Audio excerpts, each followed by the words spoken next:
Hey guys, so you see here, and today we are going to see egg decay.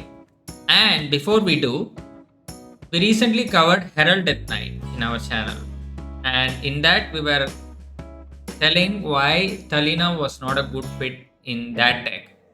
But worry not, egg decay has got our back, right? So if you see the balance patch, Dr. Talina went from 5 to 4 mana, Sawbones from 6 mana 6/4 to 5 mana 5/3, and Emergent Surgery got a buff as well. Now, she is a wonderful addition in the egg version, right? Egg decay. And Sawbone, along with Tower of Ghouls, I'll put that card here, is a wonderful combination of cards to run, and it creates for some very interesting board states. But I will talk about this deck's overall like win rate and why I think it is poor, because it's difficult to play and whatnot, right? So before we do, we have a balance patch coming on August 4th. So Play Hearthstone says, hey all, as promised, we have been monitoring White Soul Demon Hunter and can confirm we are making a change in the upcoming 36.2 patch on August 4. Please keep sharing your feedback with us and stay tuned. And I said I believe they would revert the buff to Vicious Void Scale. Perhaps they would also tone down Jade Guardian. I'm excited to see what the changes are. And by the way, what are your predictions for the upcoming nerf? I think they have to touch, if they are touching Void Scale, I think they should touch Jade Guardians as well. So let's see. I am very excited to see the changes. And when we see, before the deck explanation, let us see where technically Egg Decay is standing in the current meta. Egg Decay top 1000 legend. Egg Death Knight is at 45.8. But the reason why it is at 45 is I feel it's more skill intensive. It takes a while to learn, and there are some really brutal hard counters, as you saw in the intro video. Hunter can kill your 2020 taunt just for 1 mana. That is technically 1 mana, in the sense they can nerf the health of the 2020 to 21, with this card, and they can just kill it off with another wonder. So essentially for 2 mana they'll remove your 2020 basically. Warlock can just take your egg, and then there is a very little way to win. It's going to be uphill battle. It's still possible to win with Tower of Ghouls, to create a wide board with Tower of Ghouls and then buffing them up for lethal and stuff. It's possible, but it's hard. And then you also have this weapon removal going around, so that will slow you down a notch, but not as much. So there are some brutal kind of soft and hard counters, but this deck is more vulnerable because if something happens to the egg, right? And Shaman can hex your egg as well. So with all this, sometimes it will be like, why are we playing this deck? But the skill expression is there in this deck, definitely, and we will talk about that very soon. And if we look at HS Guru, Egg Decay is at 46%. So 17,000 plus games, you have at 46%, and HS Replay you have at 45.8. More or less the same, but the matches here 1,100. Here you have around 17,000. So this is more an accurate representation, I would say. But we will see the deck and then the game. But while in the deck discussion, we will see why it is a difficult deck to pilot. Essentially, there are 2 variants of this deck that I have seen. One is the version that focuses on the Tower of Ghouls. How, you can ask? You have Elven Archers. You can use the Elven Archers to either speed up your egg of egg of hellos, or you can create a whiteboard pinging this card, right, Hour of Ghouls, and then buffing the board with Soul Rest Ceremony and maybe push for lethal. It's like mini Grave Strength, right? You see Grave Strength, like this card, right? Give your minions +1 attack, spend 5 corpses to give them +3. So a mini Grave Strength, you can, if you already have a board, just 1 or 2 pings and then burst the opponent down, right? So very interesting. So this version, it basically runs Wild Pyromancer and then Poison Breath and so on. We will see the difference in the diff compare, so you know the exact cards after the deck explanation, and then we will jump to the game. So I haven't played this deck much, but I have played this deck, right? This deck is what I have experienced playing. So you have Elven Archers, as we discussed. Then you have Glacial Shard, only 1. Such a powerful card, right? Stops big minions from taking a swing. So yeah, it's like, it's like minion goes dormant for another turn or something. That's how powerful it is. Then Morbid Swarm, right? This is like a very powerful card. Either you can get corpses, but in this deck specifically, instead of taking the enemy minions out, an intelligent play will be to proc the egg, right? Just break your egg once more. Once or twice it will help you speeden that process. And your Soul Rest Ceremony also helps you speeden your egg quest. And then Corpse Cannon, very good corpse generator. We are running the reanimated Petrodogs, so it needs corpses, and this is an excellent corpse generator. Not only that, you can have these ghouls and they will synergize well with Sawbones. Your Tower of Ghouls, right? Your Tower of Ghouls, let me open Violet Gold. Right? We have, what are the Violet Golds you're running? Drink Blood, Corpse Cannon, Blood Doctor Thalina, Tower of Ghouls, Sawbones. We are running all the cool and new cards, right? Emergency Surgery, all of them we are running. So if you can time your Corpse Cannon and into Sawbones, it gives you like 1 extra card and 1 extra mana, right? So the timing is key, but be wary that the opponent, they are going to run Viper, so this strategy might not be the most effective. And then we have Drink Blood. Definitely once you play Blood Doctor Thalina, Valkyrie get a second hero power that costs corpses, so very powerful, and you can refresh that twice and summon a ghoul and then even have an additional 6 damage. So of course not only she is the main corpse spender, right? Petrodox is just one of the spenders, but she is the main reason why you want more corpses. So that is all the more reason why Corpse Cannon is extremely powerful. And this one, Drink Blood, Lifesteal, deal 3 damage to a minion, refresh your hero power. Remember, 3 damage goes well with the egg. So all this, right, when during the game, it will take a while for, it will be countered because a lot of the cards that you have damage your own minions. Why? Because egg. Thinking of your own minions and summoning the 2020 as soon as possible is key. Sometimes removing your opponent's minions may not be as efficient as actually finishing your own egg quest and getting your 2020 out. And then once you have broken your egg enough times, you can actually play Umbra, right? Trigger the death rattle of 5 friendly minions that died this game. Excellent card.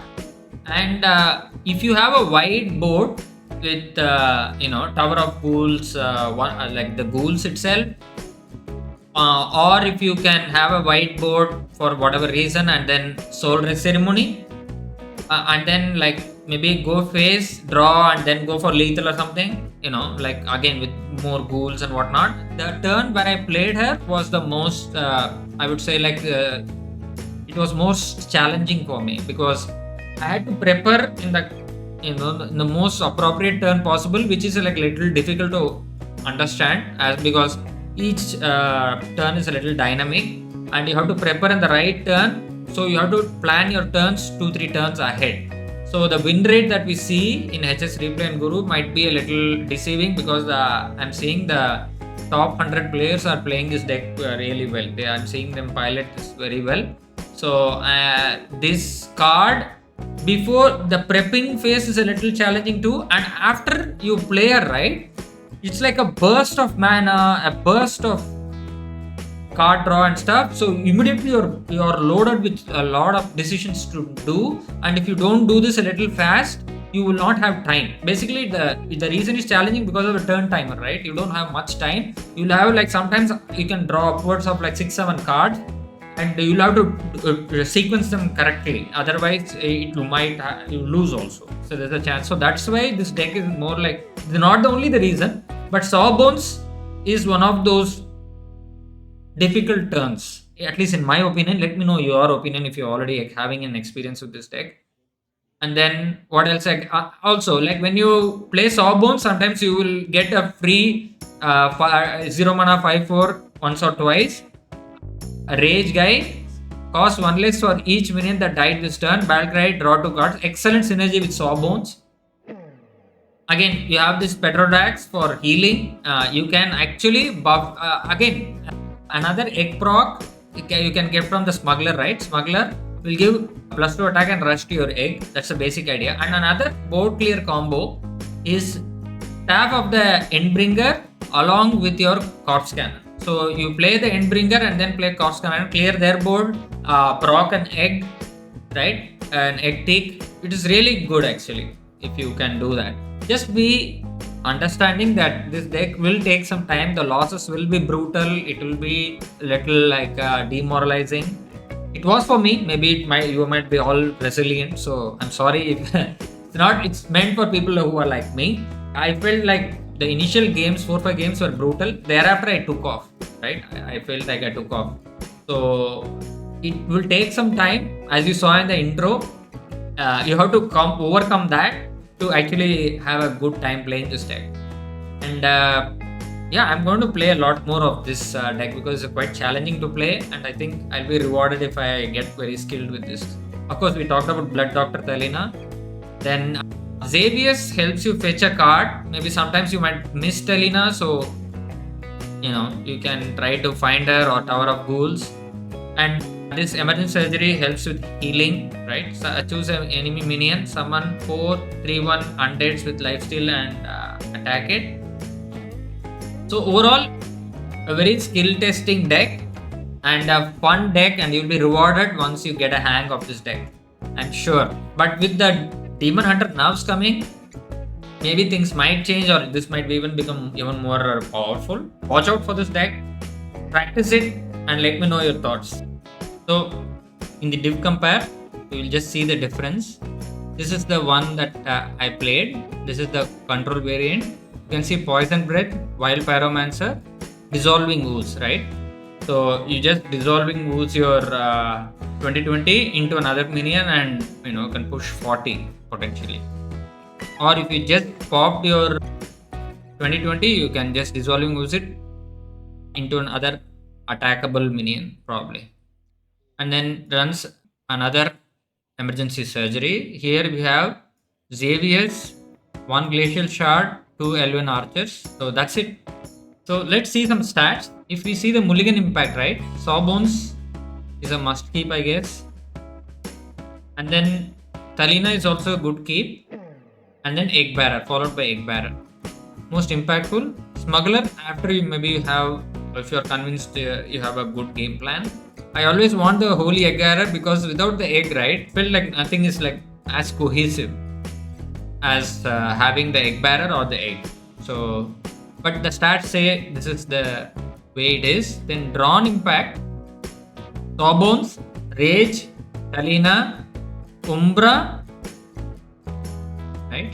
Of course, it's showing all different variants. So you have Wild Pyromancer, not the deck that we discussed, which we are playing.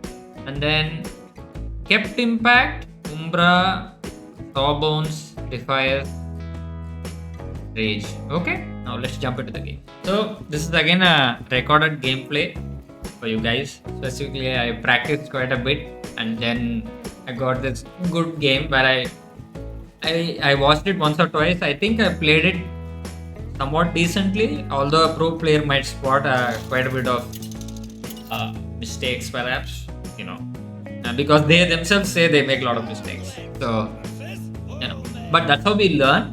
I would love to hear what you think of my plays, and if I've made a mistake, that is what I'm super interested in learning, right?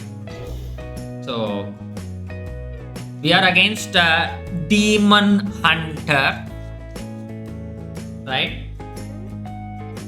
And I think we have a good hand here. What do you think, right? So we have Morbid Swarm turn 1, Holy Eggbearer turn 2, Defy Smuggler to get your egg proc turn 3, or potentially you can even prep it. Yeah, that is what I'm still learning, when to prep Defy Smuggler and when to prep Sawbones. So there is always that conflict, am I doing it correctly? Am I doing it correctly? So maybe next season we will play more of this deck and see if we can get better with it. So I don't know, but if I face too many warlocks, that might be questionable, because if they take my egg, right, this deck almost feels like it auto loses. So Demon Hunter doing Demon Hunter stuff is played 1 Void Soul, and we have got the egg without playing the Holy Egg Bearer, right? And yeah, the last stand also is pretty brutal. I forgot to mention, right? They will purposefully, good players are purposefully playing some things on the Tower of Ghouls, generating those tokens, and then doing last stand. And I lost a game because of that, because it became a draw engine for their deck. So that was also another counter. I think I had it in my intro, but I'm not sure, so I'm just telling, because I'm going to do the intro editing after this recording.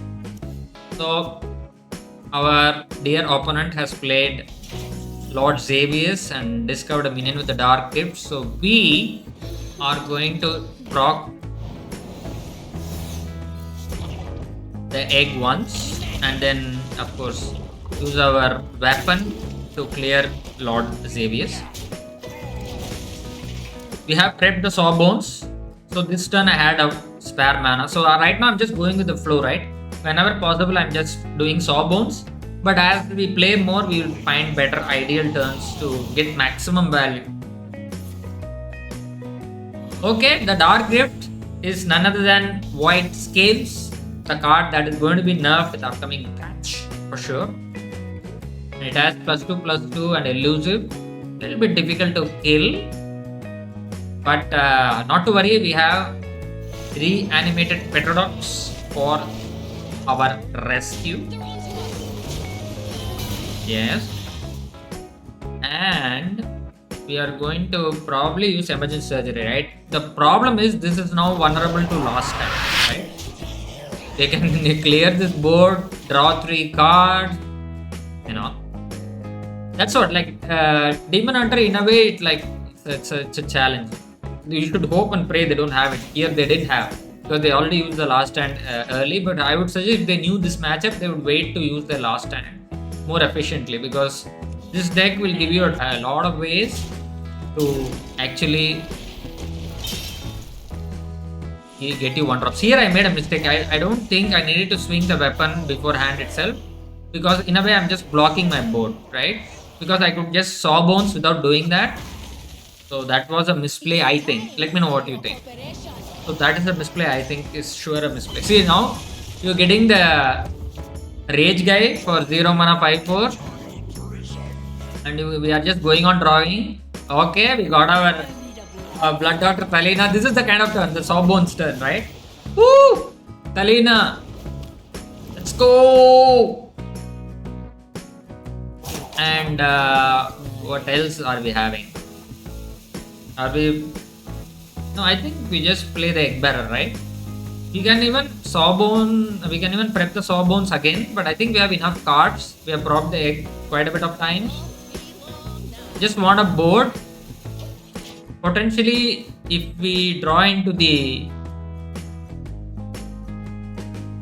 board buff card, right? I'll put the card here. I think we can just push the damage, potentially have lethal too. Who knows?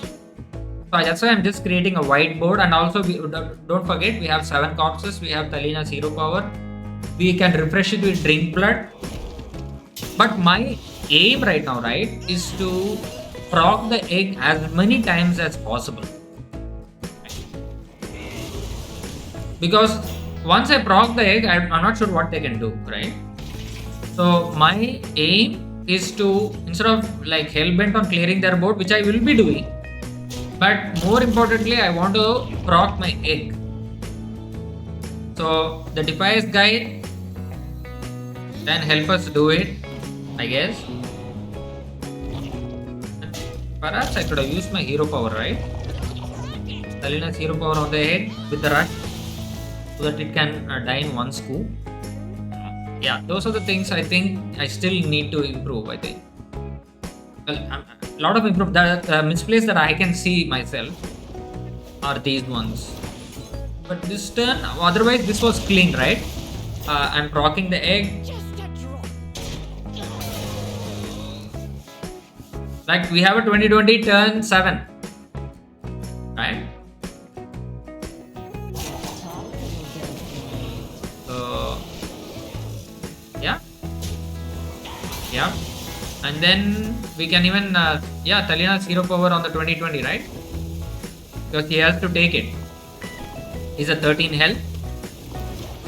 He's just having a 4/4 on board. So this is a kind of like, you know, a showcase, right? Wouldn't you agree? Even a Doom God can't do much. 7/5, not doing anything. Yeah, it's such a satisfaction, right? Woo! Woo!